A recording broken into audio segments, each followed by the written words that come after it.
We are very, very honored to have our special guest, and I will invite again our Chancellor.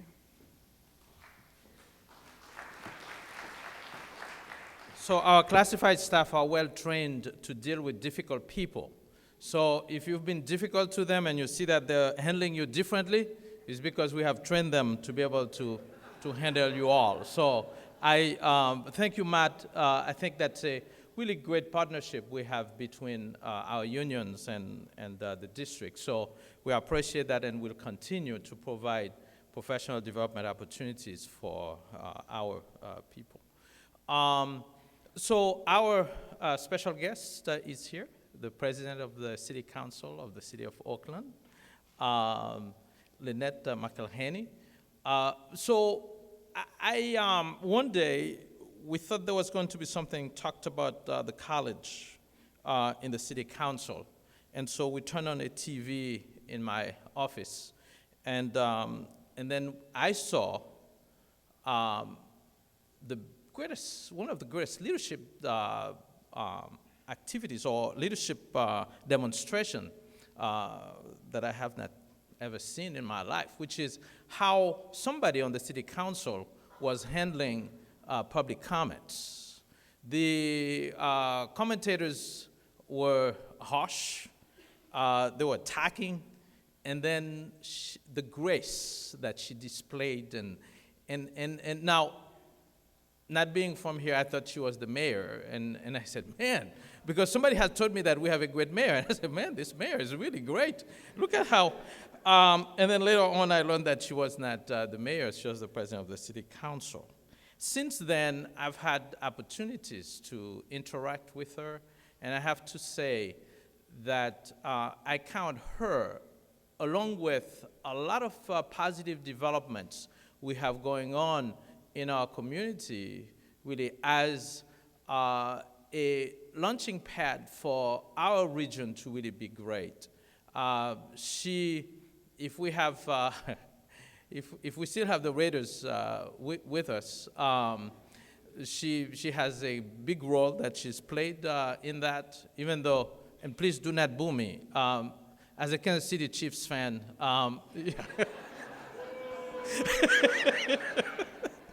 I still like to see the team in my region. So we're really excited to have one of the best, one of the greatest leaders in our community with us. My favorite city, even though I like Councilman Guillen really well, but my favorite city council member, Lynette McElhaney. Good morning, everybody. Oh, come on now. Y'all have heard a little bit about me. I'm a Baptist girl. I need energy from this crowd. Good morning, everybody. We got to act a little more like preschool than college, I guess. Y'all done forgot your inner oomph. Oomph. Happy New Year. It's a delight to be here with you, and I hope I can live up to the expectation of being the favorite. There was a lie I always told about both my parents. I would go, oh, we have a lot of kids, but I'm the favorite. I don't know that it was true, but my mama made me feel special. All right. Where you all are, you are working. Hey, up there. Yay.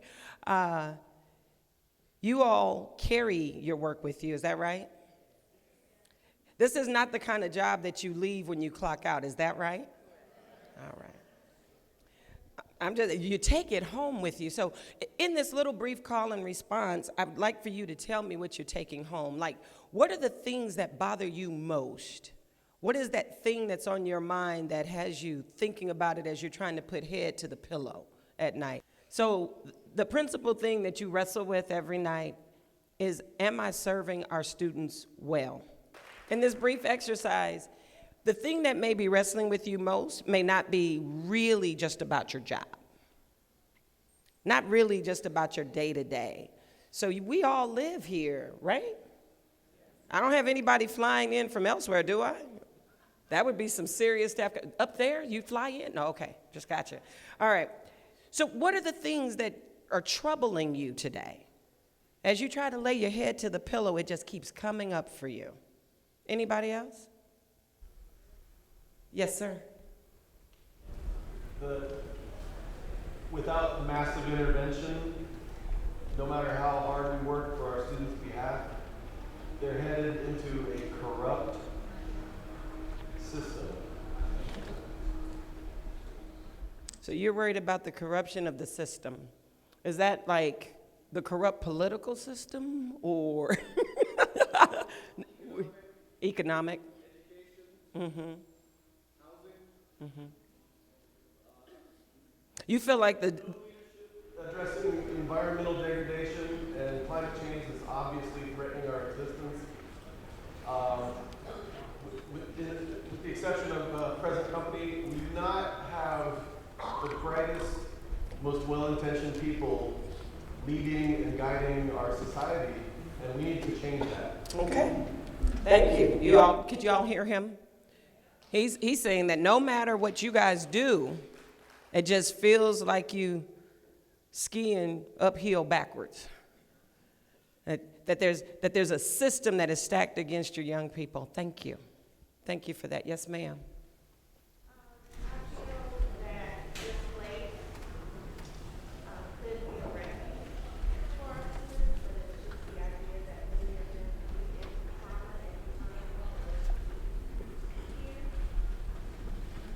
So this is a refuge in the midst of trauma.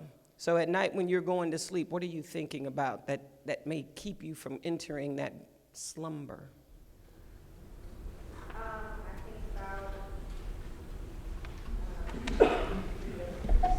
sometimes the poverty, the need to prioritize work or family, because it is a very selfish act to be I believe.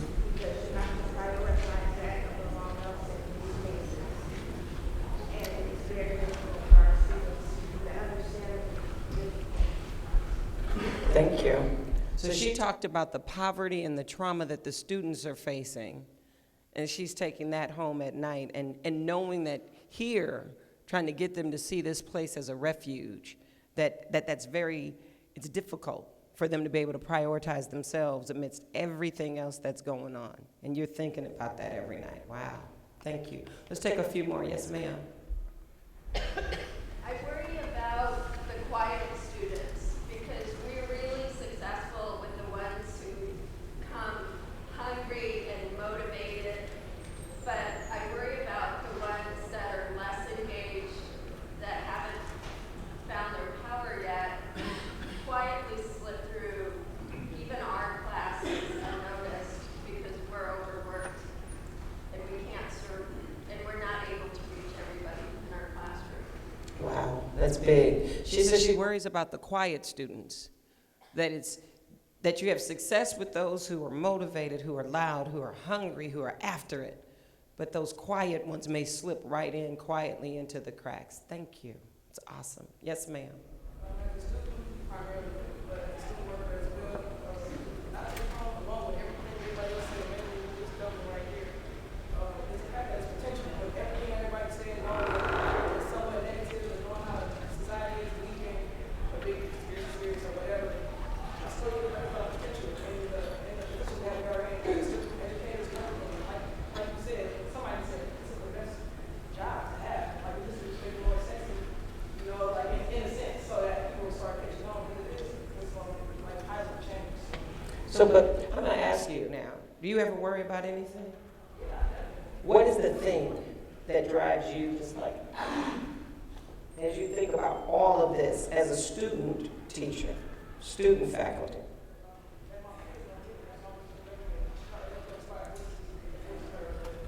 That they won't get it, that the students won't get it. Okay, thank you. Is there anybody up top? Yes, sir. Yes, I have 4 words for you. The cost of textbooks. Amen. I think I might still be paying for that last semester. The cost of textbooks. Last hand over here. Yes, ma'am. I have concerns about the barriers that our students face, not only in their everyday lives, the car breaks down and I have to go in to fix it, and babysitter doesn't show up, et cetera, et cetera.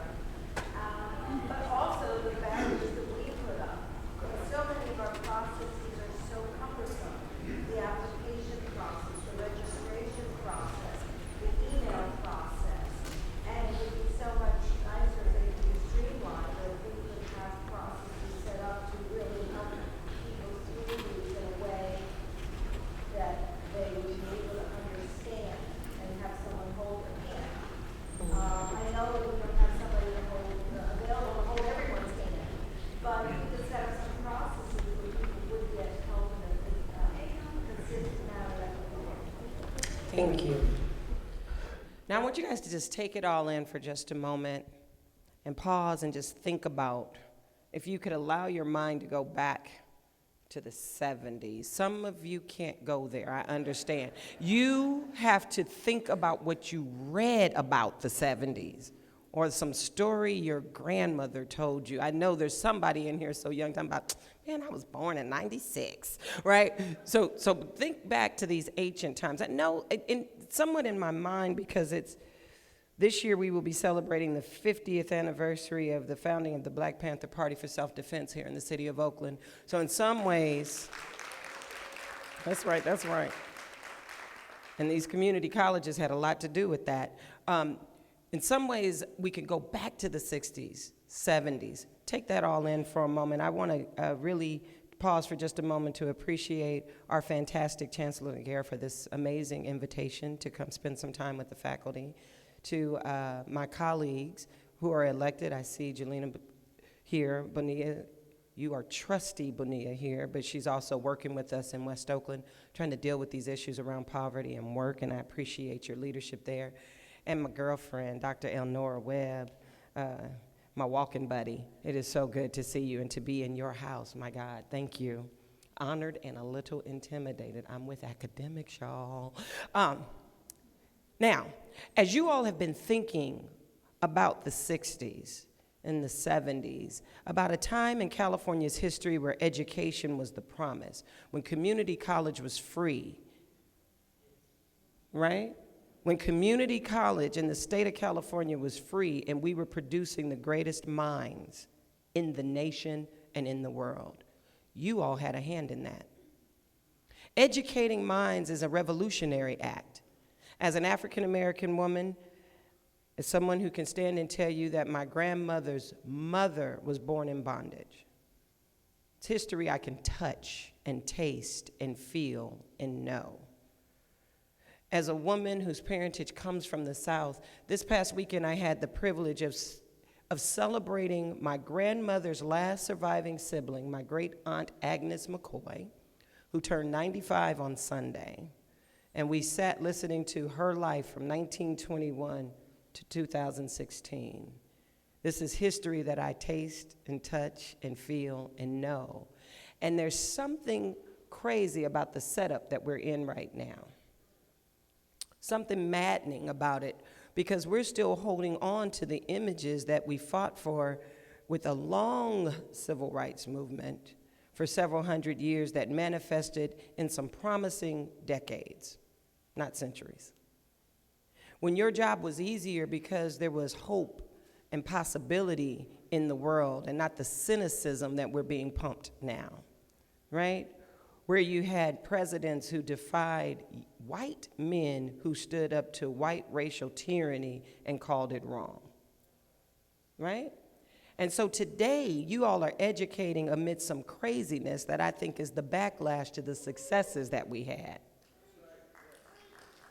Yeah, it's true. It's okay to clap because it's a real thing. That frustration that you feel, no matter what you do, my babies that I'm educating are walking out off of this campus into poverty, into dangerous conditions, into a system that is gamed against them. That's not because you're paranoid. That's because that's real.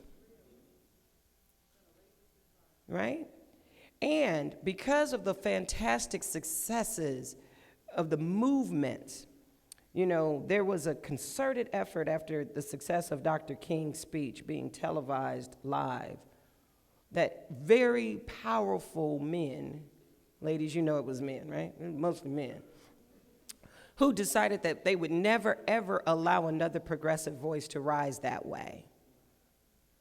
It was a decision made by a few people, so that you would never get a national hero that would speak against the injustices that were rampant across the society, because today's rhetoric makes you and your students feel like it's personal, it's your failure. That you didn't work hard enough, that you weren't smart enough, that you weren't lucky enough, and then the corruption in the faith realm is that you weren't blessed enough. Somehow you didn't pray enough, or fast enough, or give enough. But that's not true. A lie often repeated doesn't make it true. Right? It don't matter how many times people pick up the lie. A lie is a lie. It's meant to distort your truth. So I'm here to be a truth teller. Is that all right? It's the only thing I know that combats darkness is to bring light to the situation. And you all are light bearers. You get to shine the light on systems and to tell your students not to resist. You are not dealing with anything more devastating than the chains of slavery. And we had educators that helped us break free from that. So if we did it then, y'all, guess what? We can do it now. Give yourselves a hand. Oh, you don't believe in me yet. You don't believe me yet. I feel that. I feel like, oh, Lynette, this is craziness. This is madness. There are bullets flying all throughout the communities. They've gamed the system. They've cut welfare. They keep raising tuition.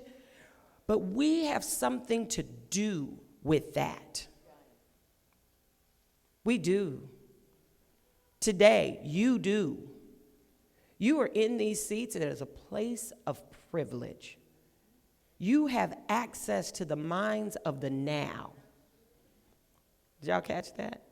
Not the minds of the future, the minds of the now. When Huey P. and Bobby Seale got activated, they got activated because of what they were learning in classrooms within your college system. They began raising consciousness that went from here around the world and today still speaks to oppressed people everywhere in the world. That happened in a classroom in a Peralta community college. Is that right? Do y'all know your history? 50 years, right, that we're celebrating the liberation.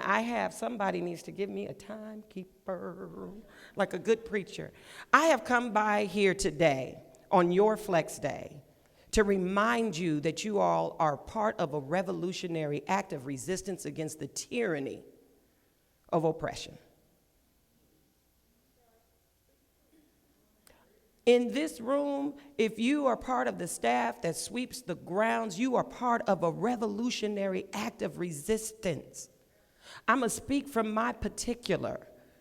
I am the child of people who were brought here to be in bondage, who were denied the opportunity to read. My grandmother learned to read when she was 50 years old. And I remember the first letter she wrote to my parents and mailed it. So this is a now movement. We are not far from those chains that made some people wealthy, and you all are hearing the rhetoric. When they start saying, take the country back, Lynette goes, no, no, no. Move the country forward. Forward. Forward. We're not yet free. And this is the problem that some of us have and why we take it personally and why we can't sleep at night. My grandparents had no misconception that they had done something wrong to deserve the craziness that was going on in their lives. They were real clear. That's hatred, baby. That's hateful, baby. My grandparents couldn't read and they couldn't write, but they taught me values. And they taught me how to be strong. And they taught me that there is injustice in the world. And I used to love my grandmother. She'd say, you got to call the ugly man ugly to the ugly man's face.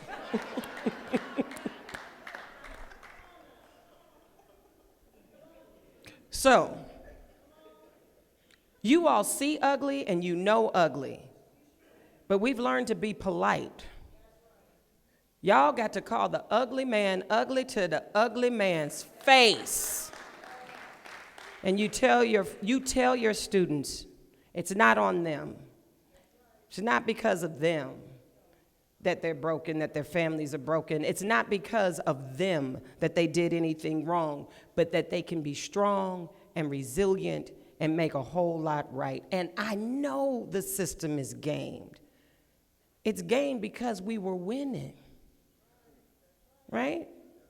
Cheaters don't play fair. They want you to play fair. So you all have to remember how important you are. First of all, I want to tell you, take care of yourself. Yes. Not only is getting education somewhat selfish, or like Miss Cherry said, you get to the place where it's just so much, you get to be like Fannie Lou Hamer and you just say, I'm sick and tired of being sick and tired. And you have a breakdown like Miss Cherry said, it's all right, walk this beautiful lake.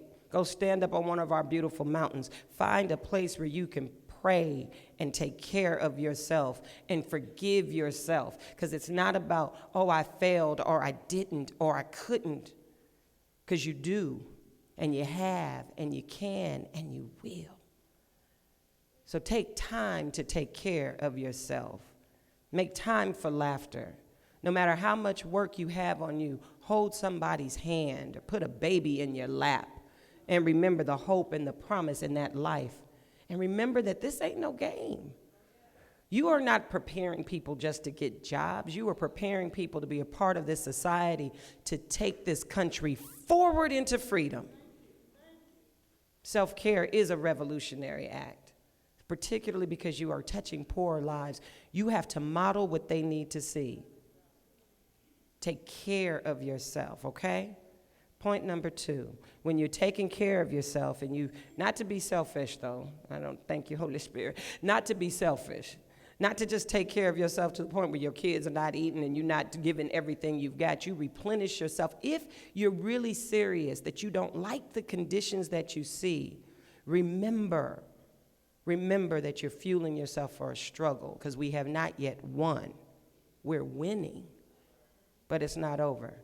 We have enemies who don't want to see the enfranchisement, that don't want to see rooms assembled like this with this diversity that accepts everybody. There are people who are threatened by our success. So make sure that you hold fast to the commitment of educators, your predecessors. We are educating the leaders for now. Not only in science, not only to come down here and work at that Uber building, I'm so happy that we opened, but people who are writing and thinking and talking about freedom. The second thing, once you take care of yourself, is to remember to anchor to your own creativity. We get mired in stress when we lose, and it causes us to lose our creative mind. We start saying, oh, it can't be changed. Nothing can change it. The system is gamed against me. Remember Lynette? My grandmother's mother was born in bondage. Josephine didn't know freedom, but she produced me. God bless her. You cannot think that you're up against impossible situations. You have to know and remain anchored to the hope that what I do matters, and I'm changing this system. I will resist tyranny and craziness and people on the television talking about craziness, madness, blocking off borders, denying people medical, doing all that foolishness. Can y'all say that's just foolishness? It's foolishness. What we gonna do? Call the ugly man ugly to the ugly man's face. God don't like ugly. The third and final point I want to make to you all is flex your power. It's your flex day. Remember how powerful you are. Please know this. Each one of you in these seats are standing along the walls. I believe in my faith tradition that you are in the image and the likeness of God. That the breath you breathe is the Spirit of God. And that when you breathe on these students and on one another, you can either breathe life and hope or death and despair.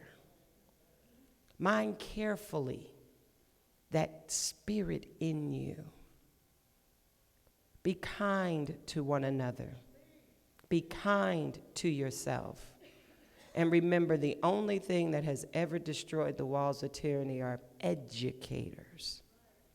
Because you all get to open up minds, introduce us to new worlds, and tell us who we are.